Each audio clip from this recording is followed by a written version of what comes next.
I have a photograph with them, and I displayed in my office. So for those who visit me, they will know who are my role models. Actually, it is not any order, but I don't know. Anybody who wants to analyze the order, he can do it, but I will start from left to right. It's a portrait of myself and the British Prime Minister. And the next one is a portrait of myself and Bill Gates. The next one, analyze the order, he can do it, but I will start from left to right. It's a portrait of myself and the British Prime Minister.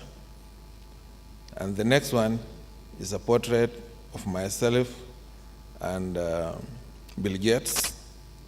The next one is myself and Aliko Dangote. The next one is a group photograph. We invited some students to join us, but the main photograph is myself with the president of Islamic Development Bank. And the next one is myself with Mr. Pascal Dozier. And then last but no longer the least is myself and Oba Tedoko.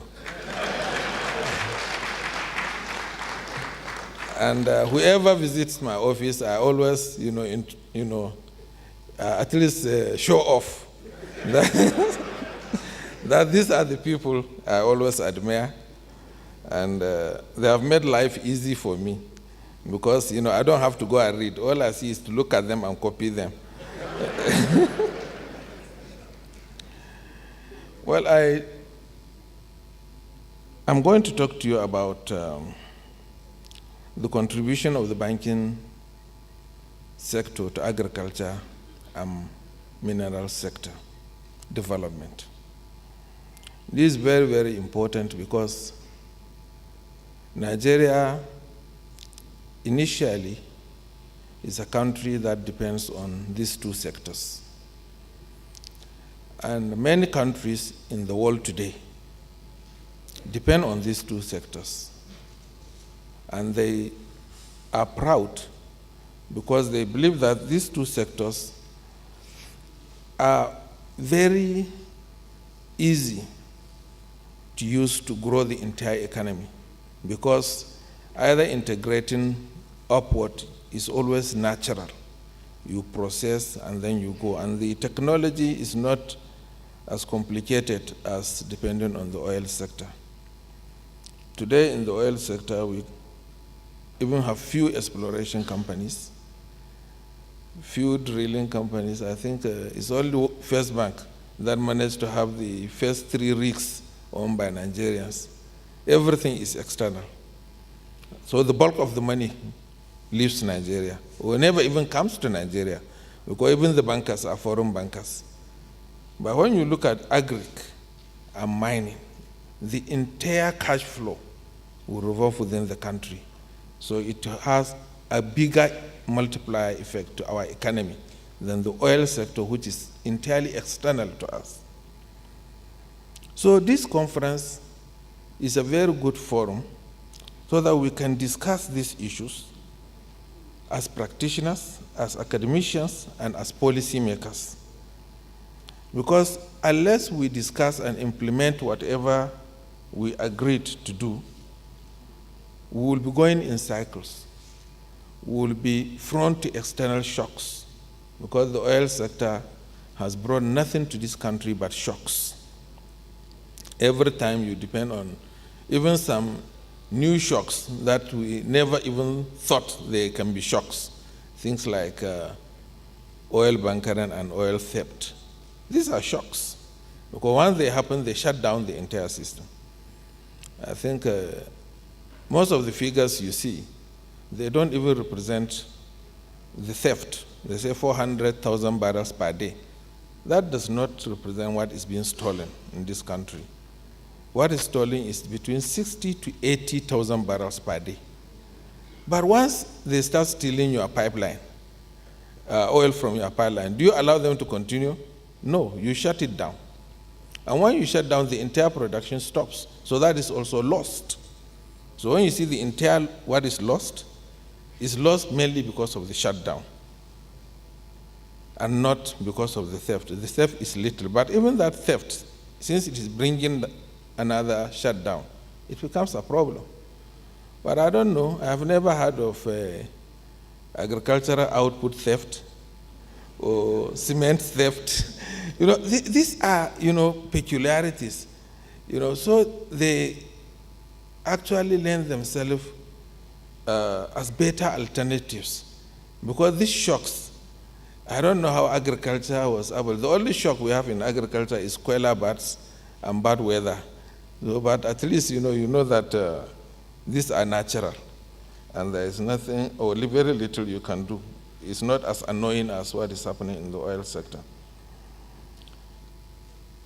So developing these sectors is necessary, and the financial sector is believed to be the key to the development. This is a theoretical issue. Many people believe that banks should provide finance, take it from savers and give it to those who have investments, profitable ones, and they have to do it efficiently, and the economy will grow. Some people said, no, let the economy grow, let us have the money, and then they place it in the bank, and then the cycle will start. So I know that the cycle has to start. It's a chicken and egg kind of thing. The real sector started first, before the money is saved. But immediately the money is saved, the financial sector will now take over their power of creating money. So it is not the original money that the real sector created that the banks are able to lend. Because through the intermediation, they can create multiple facilities available with a limited resources. So it means that the financial sector can develop the real sector far faster than the real sector can develop the financial sector. And that's why government is worried when the financial sector is not supporting the real sector the way it should. And I know bankers are used to taking the blame that they are not supporting agriculture, that they are not supporting mineral development. And they also have their own excuses. But thank God we have the headmaster of the banking system, the Central Bank of Nigeria. They always come with their intervention. But whenever they intervene, they are indicting the banking sector. So please, at the end of the day, we have to see how effective is this intervention, and when will the banking sector take the challenge to say, Central Bank, yours is just to regulate, let us lend. And this is something which all of us have believed is like an aberration to find Central Bank lending. But who is allowing that aberration? Is the banking sector that is not doing what it is supposed to do. If you come to sub-Saharan Africa, you find that agriculture accounts for over 70% of the employment. Everywhere you go, everybody depends on agriculture. And also, in Nigeria in particular, agriculture accounts for 40% of the GDP. And that, if we really want to develop the economy, there is no way we can avoid lending to that sector. For mineral resources, the share of GDP is very, very negligible, and also the share of loan. In fact, you can't even see it. And I'm a little bit worried. And I just remember when I was in the bank, I realized that people like WAPCO, they don't borrow. Ashaka Cement doesn't borrow. I think it's only Dangote who raised money externally. And there is one other person with a cement factory who have been pursuing in First Bank with 30 billion naira, and I doubt if he took that loan. So for those in the cement, I think they are happy because they get their money before they supply. So they are always cash rich. But that is a challenge to the entire banking system. How can you allow this sector that has been successful example of exploring our mineral resources to go without getting any credit facility? We have not exhausted the entire demand in the country. And I think we can have some innovative ways of supporting that, even if it is on the retail end. But I think that's another challenge the banks have not taken. But it shows that the mineral sector is viable and it can really be relied upon. And going through the table, you can see that very little has changed. If you look at the contribution of the various sectors to our GDP, oil is 13% or 14% as at 2012, but solid minerals, the percentage started 2008, 2.12, and as I'm speaking to you, maybe just because of the activities of Dangote, it has just got to 3.37 of the GDP at constant prices. Agriculture is still 40% roughly, but solid minerals is just 0.38%. And when you look at this and compare it to what is happening in the capital market, sometimes somebody gets confused with Nigerian statistics, because I know that Dangote Cement is the biggest stock, and it has a very significant share of the capital market, which will only show that the capital market is small, or that many businesses are still outside the capital market. But it shows that really there is success in these businesses, and banks are supposed to come in and support, and we can grow the economy faster if we do that. Thus, for an emerging economy like ours, proper attention to the agricultural sector can result not only in adequate food for the increasing population, but supply of raw materials for the industrial sector, generation of employment, as well as foreign exchange through commodity exports. The story of Nigeria is very pathetic, because if you look at independence, we are the pride of the entire world. Almost all our agricultural products are exported, and we account for a very significant percentage of global exports. We know the story of the palm kernel and the palm oil, where Nigeria supplies 60% of the world export. Groundnut, we supply 30% of world export. Groundnut oil, we actually supply 20% of world export. Cocoa, we account for 15% of the entire export of cocoa in the whole world. But today, we have reversed the table. Our imports of agricultural products, as at last year, we spent 630 billion naira. We are now ranking among the first, I think, #1 importer of rice. And I don't know the ranking, but we can compete well in importing fish, and also in importing wheat and importing sugar. And this is a big challenge.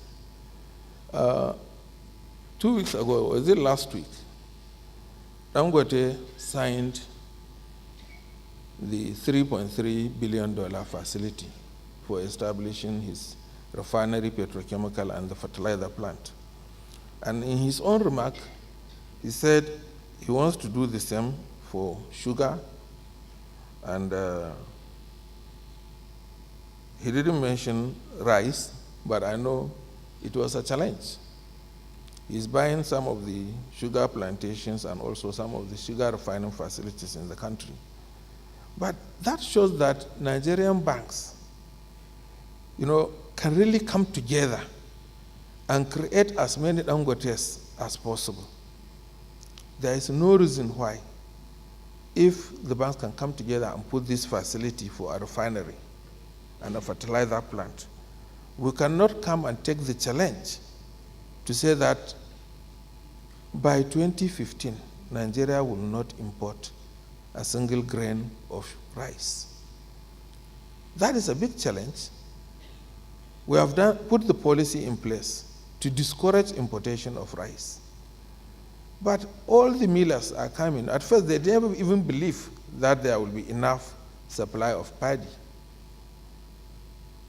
But the main issue is that the production. The banks have to come together and see how they can put funds together to really support the farmers. The statistics we have coming from Central Bank is that when you lend to farmers, they pay you.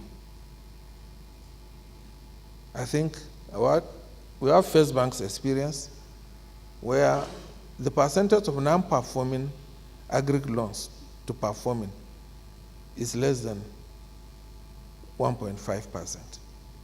So the poor actually pay their loans. But why are the banks always eager to go and lend to the riskier businesses than these safe agricultural businesses? The issue is with our psyche. We think that, maybe they are not high-tech, or maybe there is too much documentation based on a loan of 50,000 or 100,000 naira. But as a nation, you have to look at it as a responsibility we owe this nation. We have to rise to that challenge and see that the banking sector should come together with a solution and no longer wait for the central bank to be coming with the solution.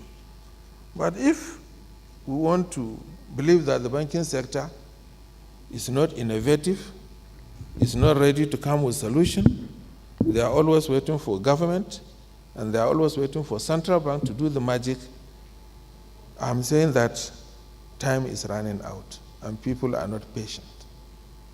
Well, if central bank has come up with a scheme, why can't you complement? Right now, if you look at the statistics, lending to agriculture, I think as at March this year, total lending to agriculture was 306 billion. And I'm telling you, 2/3 of it is the commercial agriculture credit scheme. So if central bank has not come up with the commercial agriculture credit scheme, we will still be just around 100 billion. And even that 100 billion, we will be battling with definition.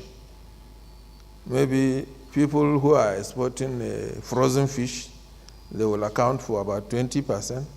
Somebody who is selling fishing net will also account for another big percentage. And just of recent, the poultry farms will also get a big percentage. So when you deduct that, real agriculture will end up with less than 50 billion naira. So are we really serious? I think it is high time for banks that can come together and get $3.3 billion to Dangote, to come together and put even $1 billion for the 70% of our population. Because the farmers are our parents, and they are our leaders, and that is what our economy will depend on. The issue of solid minerals, that one is a different issue, because on one hand, the successful one don't want your money, but on the other hand, I think government needs to do more. If you compare what government has done to agriculture and what it has done for solid mineral, you'll find out that we need to do more. And once we do that, then we start challenging. But we are challenging the banking sector in agriculture because the government has done more than enough.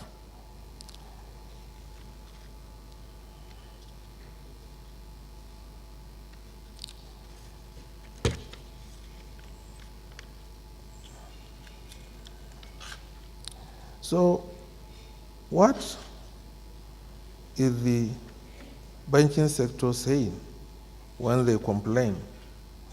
I think the list of the excuses are very, very lengthy, but I believe government has also come up with certain initiatives to address some of these excuses. The first one is the SMICE fund. We say, okay, set aside 10% of your profit and lend it to those small-scale farmers and whatever. But if you look at the distribution, how many farmers got the SMICE fund? And this one, even adding the agro-allied, because mostly it's not even those who are producing, but those who are processing.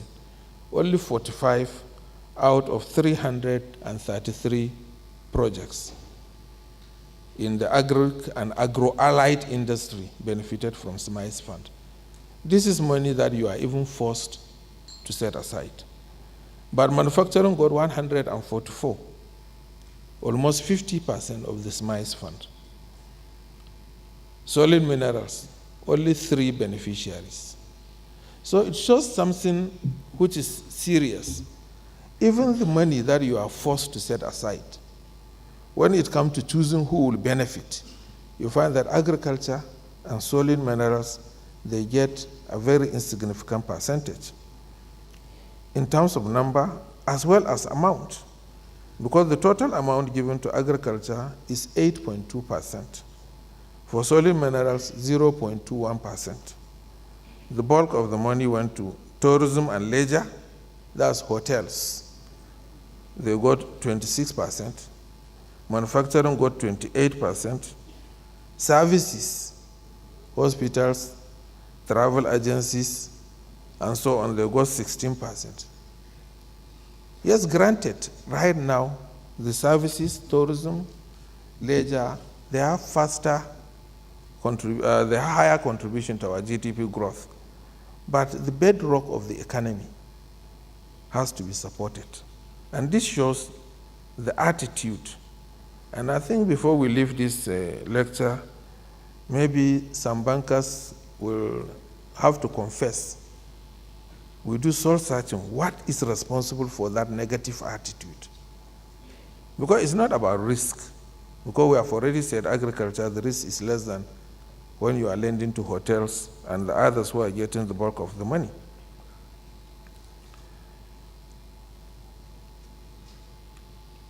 I've already mentioned the issue of the CACS, that's the Commercial Agriculture Credit Scheme, which is by far the greatest intervention that has salvaged the agricultural sector, with 213.76 billion already lent to about 283 businesses. But I still can easily recommend a repeat. However, a good analysis is required. We need to know the performance of these loans.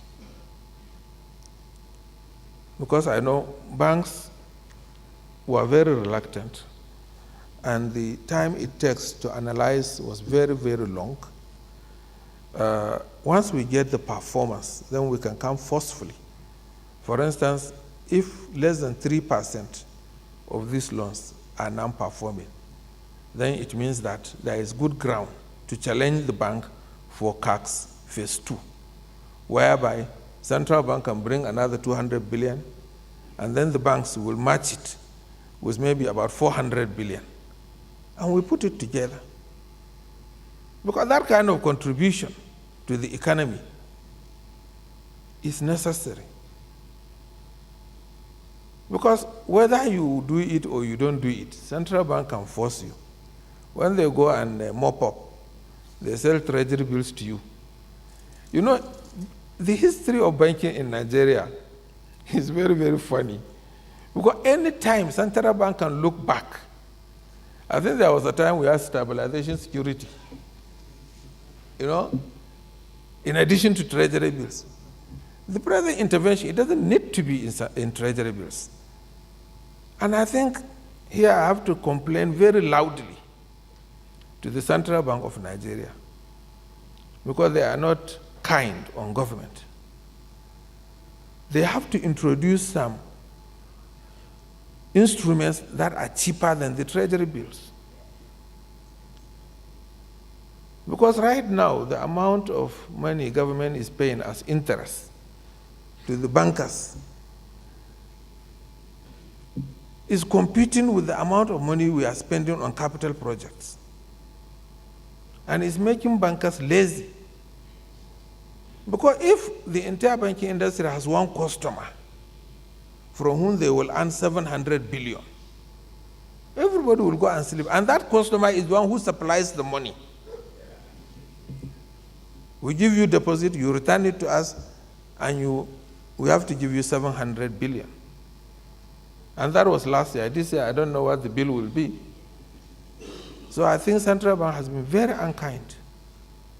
So the next intervention has to be through a certain facility that may be at 2% interest, so that we put it in CACS phase 2 and lend it to the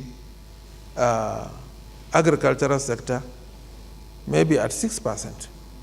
And I'm telling you, banks will lose nothing because they got the money free. Government gave the deposit 0 interest. And therefore, if you lend it at 2% interest, you are still making money for doing nothing.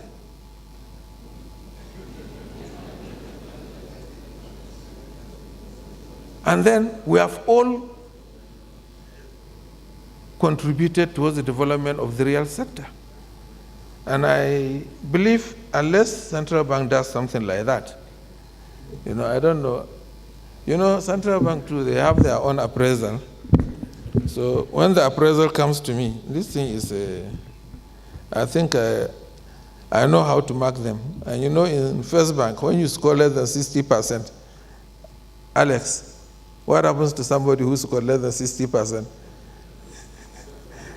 No. Oh, sorry. I hope you have exported that to Diamond Bank. Well, anyway, I'm very sorry. When I was coming in, I met with Wando. And I said, where are you working? She said, I'm still in Diamond Bank. So, she has already, it's 1-0. So I said, why is your Rolex? Then I showed my own. That's to show loyalty, to Diamond Bank. And she said she left it at home. So I said another 1-1. So, well, this is just a sign that you are a very loyal staff. Nobody gets it unless you are 100% loyal. And I always pride myself because of my loyalty to the banking system. That's why I always wear it.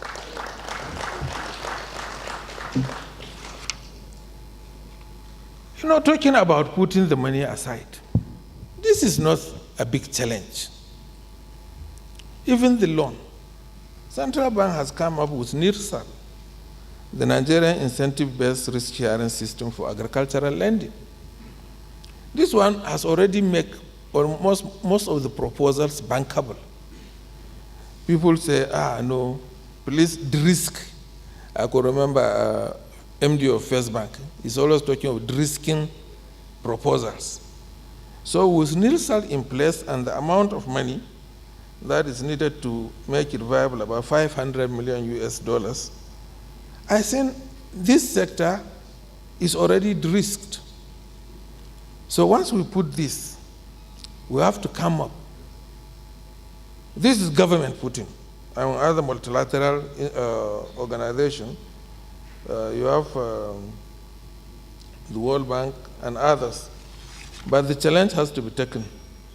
If it is not taken, we will ask Central Bank to devise ways of making it possible. I have to recognize the efforts done in 2011 in setting up the Solid Minerals Development Fund. This is something which is still in the incubator. And I think it's something which government has to quickly make a statement. I know that the board that will govern the fund for long, the recommendation of who and who will be on the board has already been forwarded to government, and they have not been put in place. That's why the fund has not taken off. But I know about $120 million will come from various development finance institutions like the World Bank, Canadian International Development Agency, DFID, Australian Agency for International Development. And I also know that in-house, we have made recommendation from the Natural Resource Development Fund to government. That Natural Resource Development Fund was set up solely for the solid mineral sector. But because nothing is forthcoming, natural resource was defined loosely to also include water resources and agriculture, and they have been benefiting. But the original beneficiary for whom the fund was set up, is the solid mineral sector. So within government, you have a big chunk of funds that is available for the development of solid minerals. And once the board is set up, I will say we'll actually start to look into our gold, into some of our minerals that are yearning for resources.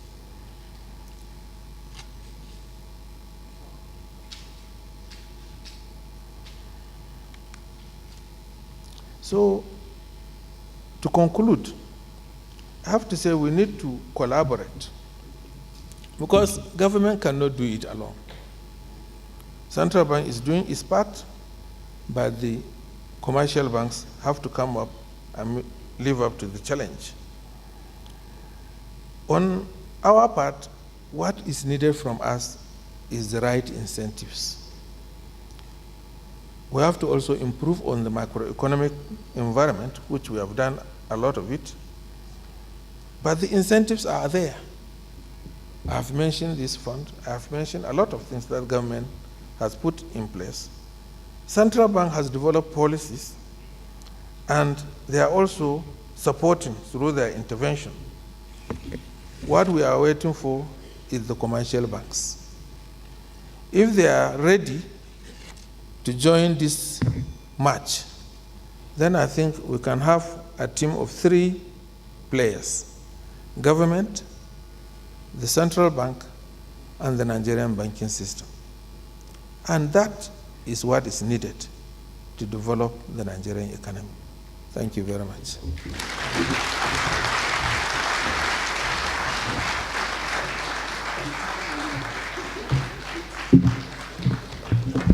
Thank you very much. Another round of applause for Dr. Yerima Ngana, our Honorable Minister of State, for... Okay. I think I have to come back for a second time. I think based on what I've concluded, I now wish to declare this conference open. Let's put our hands together. The conference is open. Distinguished delegates, put your hands together and let's appreciate. Yes, indeed, it is open. So let the integrations begin between financial sector, the real sector, and the government. It takes you. You are the principal players and activators of this national enterprise. I'd like to recognize today, here with us, Professor Peter Umor, former Executive Director of NDIC. Please, let's put our hands together and appreciate him. We also have with us the Director of the Banking Examination Department, Mr. Adeleke from NDIC. Please help me put your hands together and appreciate his presence here. I'd also like to acknowledge the super team who worked on coordinating this event, the consultative committee members, of course, led by the very distinguished chair of that consultative committee, the MD Zenith Bank, Mr. Gordon Emefiele, HCIB himself. And please, let's put our hands together, appreciate him. His vice chairman, Mrs. Yemi Owolabi, HCIB, the executive director from Standard Chartered Bank Limited. Please, let's put our hands together for her. Like also to acknowledge on the consultative committee, Mr. Nat Ude, ED with FCMB PLC. Mr. Nat Ude, thank you very much. Deputy Director within IDC, Mr. Joshua J. Etopidiok. Please, let's put our hands together and appreciate him. Also here today from the Consultative Committee, we appreciate Executive Director, EcoBank Nigeria Limited, Mr. Dele Alabi, ACIB. DGM Fidelity Bank PLC, Mr. Ken Okbara, FCIB. And of course, the team from CIBN staff with Dr. Uju Ogubunka, FCIB, Mr. Olutade Fadare, FCIB, and Mrs. Sena Ayodeji, ACIB. A round of applause for all of these very distinguished players here present, representing the entire committee. I'd now like to invite for the vote of thanks. Earlier on, when Dr. Obatudeko was speaking and giving the humorous introduction respectfully for everyone seated, he made mention of this particular person, an individual, as the young that has grown. The young man is now chairman. Put your hands together for Mr. Godwin Emefiele, HCIB, chairman of the Conference Consultative Committee and MD CEO, Zenith Bank PLC.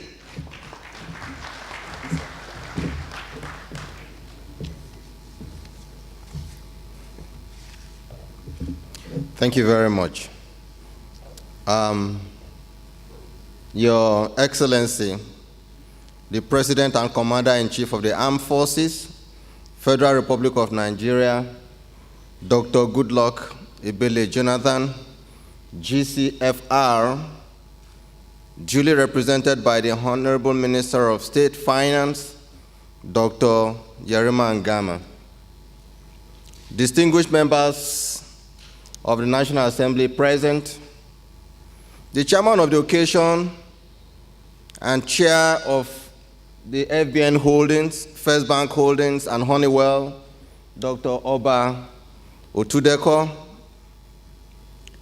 Governor of the Central Bank of Nigeria, Malam Sanusi Lamido Sanusi, CON, FCIB, duly represented by Alhaji Suleiman Barao, FCIB, and Deputy Governor, Central Bank of Nigeria, the Managing Director, Nigerian Deposit Insurance Corporation, the President and Chairman of Council, the Chartered Institute of Bankers of Nigeria, Mr. Segun Aina, OFR, FCIB, the Vice President and other executives of the Chartered Institute of Bankers, captains of industries, CEOs of banks here present, the past presidents of the Chartered Institute of Bankers. Here I recognize Professor Eze Green Wankwo, Mr. Ekundayo, Professor Wole Adewumi, and Mrs. Madu Bueze. Distinguished guests, gentlemen of the press, ladies and gentlemen. It is with great pleasure and honor that I make these remarks on behalf of the Consultative Committee of the 7th Annual Banking and Finance Conference of the Chartered Institute of Bankers of Nigeria. First of all, I express a deep sense of appreciation and say thank you to all for making the opening ceremony of this crucial conference a worthwhile event for all of us. In particular, we recognize and appreciate the presence of Our Excellency Dr. Goodluck Ebele Jonathan, GCFR, ably represented by the Honorable Minister of State Finance, Dr. Yerima Ngama. Sir, your attendance is a demonstration not only of your regard for the financial services sector, but also your commitment to reforming the industry. It also shows your high rating of the sector as a key element in the transformation agenda of the federal government. We seize this opportunity of Your Excellency. We seize this opportunity to thank Your Excellency for the excellent policies of the federal government which have been instrumental to the stability and development of our sector in recent times. It is indeed in recognition of this that we chose the theme of this conference, which is upholding professionalism in the financial services industry, supporting the economy. By this theme, we are pledging not only to uphold professionalism in our operations, but also to ensure that all our activities support the economy so that together we can achieve the desired rapid economic development and transformation of Nigeria. Honorable Minister, sir, your presence here today as a representative of the President of Nigeria is therefore a moral booster that will keep us working as partners in progress with the federal government, the central bank, and the Nigerian banks, just like for coming and for those words of advice. We want to thank our governor of the Central Bank of Nigeria, Malam Sanusi Lamido Sanusi, CON, the chief pilot, whose reading of the compass has brought our industry to the safe and sound ground that everyone enjoys today. Your continued rapport with us in the industry is reassuring, and in return, we assure you of our enduring cooperation and support going forward. Thank you, sir, for coming. For the distinguished captains and chieftains of industry who is here present, we thank you most sincerely for finding time to be with us at this occasion despite your very busy schedules. We are indeed very grateful. Our gratitude also goes to our very distinguished chairman of sessions, guest speakers, and panelists who endeavored to be part of this opening ceremony. Thank you all. We want to thank the President and Chairman of Council of the Chartered Institute of Bankers, the past presidents, CIBN, council members, fellows, senior members, and associates of our great institute for turning out in their large numbers on this occasion. We also thank the leadership and members of other professional bodies here present. We say thank you all. We salute the president of the institute and past presidents of the institute for their diligence and effort through their various councils to the banking industry that have led to the development of robust policies in the banking industry today. We also recognize and thank gentlemen of the press and their various organizations here represented. Finally, once again, I say a big thank you to all of you that are present here today. Please turn to somebody by your side and say thank you for coming. Thank you.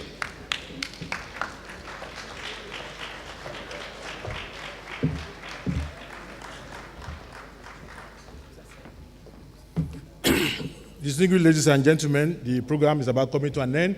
But I think, after that beautiful vote of thanks by the chairman of the planning committee, I think it will be necessary for me to highlight that the funding for this program has come largely from the 50th anniversary fund. And there are two people that are here that I need to acknowledge their support for this. The fund has been put together by all the banks in Nigeria, including the Central Bank and NDIC. And I want to acknowledge the contribution of the Deputy Governor of Central Bank, Alhaji Suleiman Barau, who is the chairman of the fundraising committee. He made sure that all the banks, including the Central Bank, were able to contribute significantly. And also, when we met with the bankers committee, we were told that, okay, go and, I've forgotten the slang I will use, go and sort it out administratively or something like that. And what happens, we have our man, the chairman of the body of bank CEOs, because the Institute of Bankers has a body of bank CEOs, ably chaired by Dr. Alex Oti. Alex Oti summoned the meeting of all bank MDs, and there were trade-offs, there were text messages, emails, and so on and so forth, and figures kept on changing and changing, and we're happy that we got contribution from all banks that are enough to fund the 50th anniversary celebration that we are celebrating this year. So, Dr. Alex Oti, I thank you very, very much indeed. Thank you very much, and also to the anniversary committee itself, the anniversary committee ably chaired by the first Vice President, Otumba Debola Oshibogun. Yes. Thank you very much. Please put your hands together and appreciate the officiating principal, making sure that every gap is properly closed. And again, let us appreciate Mr. Mefiele for that very robustly and properly committed appreciation and vote of thanks. Well, right now we're going to take the group photograph, and I'm directed to please announce that the larger set of group photographs will be taken outside by the fountain, but right now we will have, of course, His Excellency, the representative, and all the distinguished members of our opening panel to please stand. I'd like also to invite to join them the first Vice President, second Vice President, the National Treasurer to please come up with the past presidents, at least for this group photograph here on the stage. Thank you. There's going to be a tea break, and we believe that you just need about 10 minutes to get back into the hall. Shall we all please rise for the national anthem? Thank you.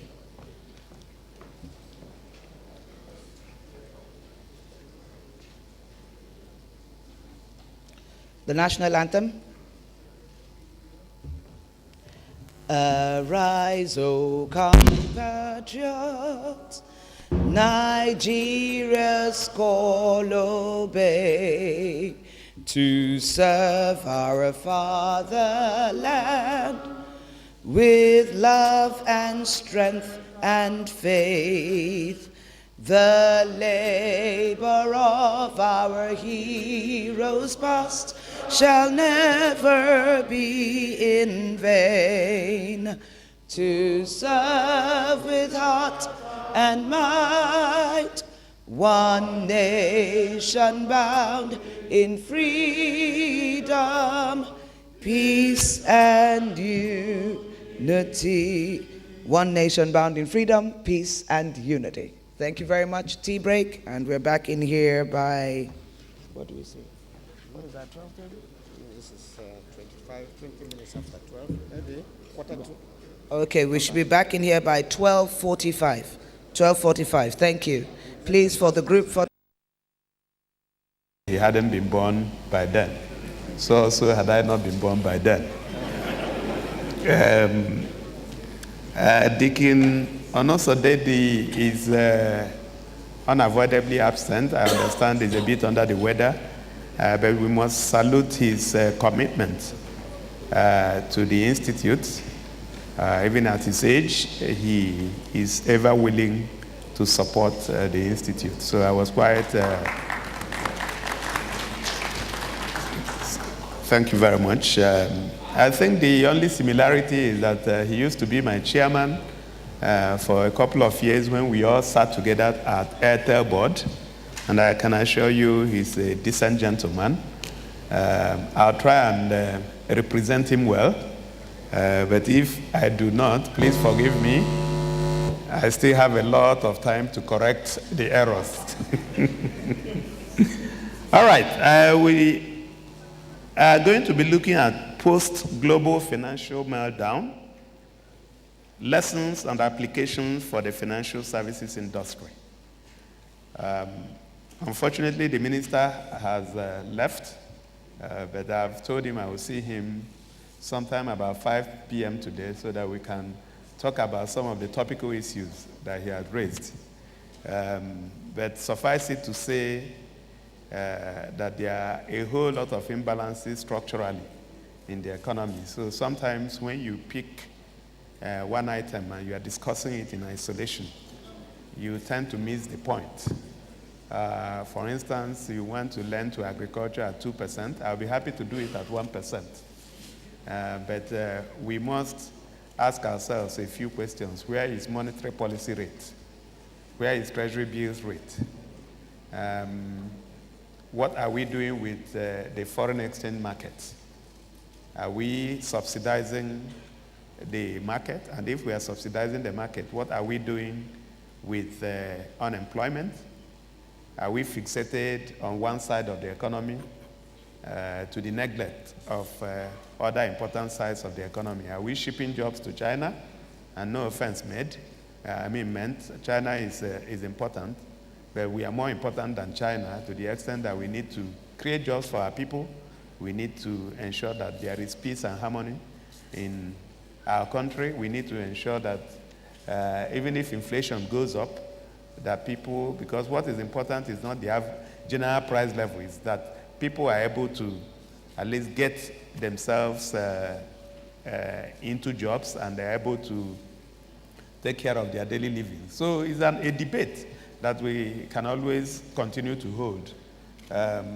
Sometimes some of my colleagues think I'm rebellious at the Bankers Committee because I hold an entirely different view about how to manage some of the important variables in the economy. And sometimes you need to pay the price once and for all for you to stabilize the economy. So those are debates that will continue. But today we are talking about after the global financial meltdown. We will be hearing from experts who are seated here, how we came out and what lessons we have learned from the meltdown. The reality is that this is not the first time that we have experienced meltdown. It goes and comes. I'm sure people who read their history books will remember about the Great Depression in the 1929.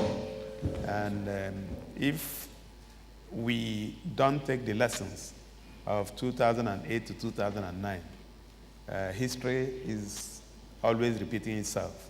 So it can happen again.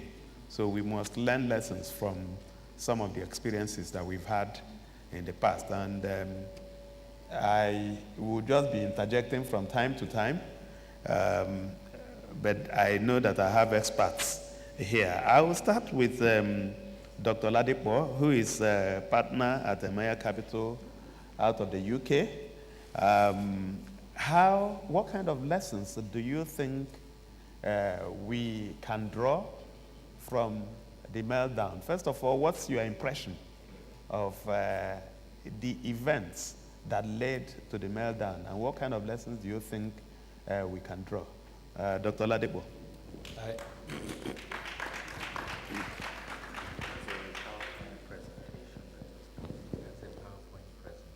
Oh, he does. Okay. Oh, you do have a presentation? Yes. Oh, fantastic. Just go ahead. Thank you, Chairman. I have two answers. I can give you the short one, or I can give you the long form version. Okay.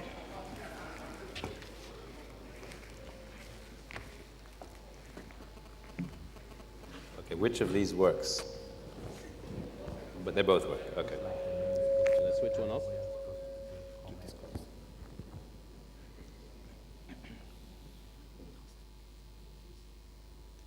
Should I try it again? Yeah, that's better. Okay. Okay. Distinguished ladies and gentlemen, all other protocols observed, I would like to say thank you very much to our very elegant and eloquent Master of Ceremonies. She's going to receive that mode of address many times, I'm sure, over the course of this conference. Thank you also to the chairman of our session and my two panelists. I want you to consider the boldness and daring of the conference organizing committee for inviting me to give a speech on lessons and applications for the financial services industry in the wake of the global financial meltdown. They are very bold, they are very daring, because they have invited somebody who is not a banker, somebody who does not even qualify to fall under the rubric of a financial services professional. I'm neither. I'm what in another era would be described as a dilettante. And in my role as a dilettante, what I'm going to do, hopefully fairly briefly, is just unpick the title of this conference, Upholding Professionalism in the Financial Services Industry. Because I want to point to the need for those of you in the professional in the financial services industry to think as non-professionals. So if you'll bear with me, I'll try and justify why I want you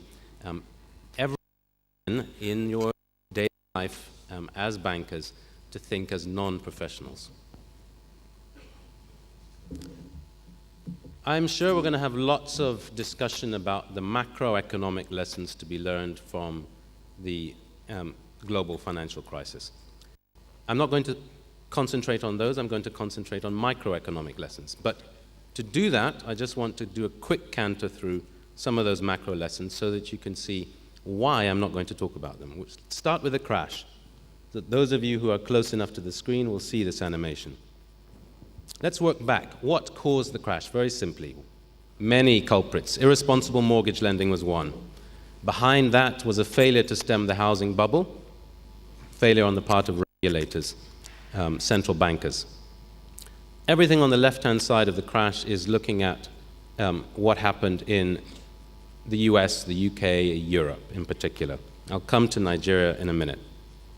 What else can we put in the culprit category? Excessive leverage.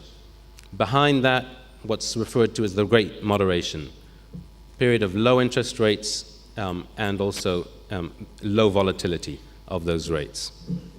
And behind that was a focus on capital flows from Asia, where you have, or had at the time, a savings glut coming into, particularly into the US capital market, leaving regulators blind to the much bigger gross capital flows coming from the European banks. You had explosive securitization, lax capital ratios, which in turn fed excessive leverage, a focus on regulatory leverage rather than simple leverage, sitting behind those lax capital ratios, the Basel rules in particular, allowing banks to class as debt instruments which really were nothing better than, class as assets rather, instruments which were nothing better than debt, irresponsible ratings agencies, a reliance on liquidity via marketability, so a depletion of cash and reserves as a proportion of banks' balance sheets, and poor governance, what the representative of the central bank governor spent quite a bit of time discussing today. The feed-through of these processes into Nigeria came mainly through trade and capital flows, where it interacted with liquidity problems, margin trading losses being a sort of classic example of that, and oil prices. Related to that were non-performing loans, particularly to the oil and gas sector, and also in Nigeria, poor governance as well.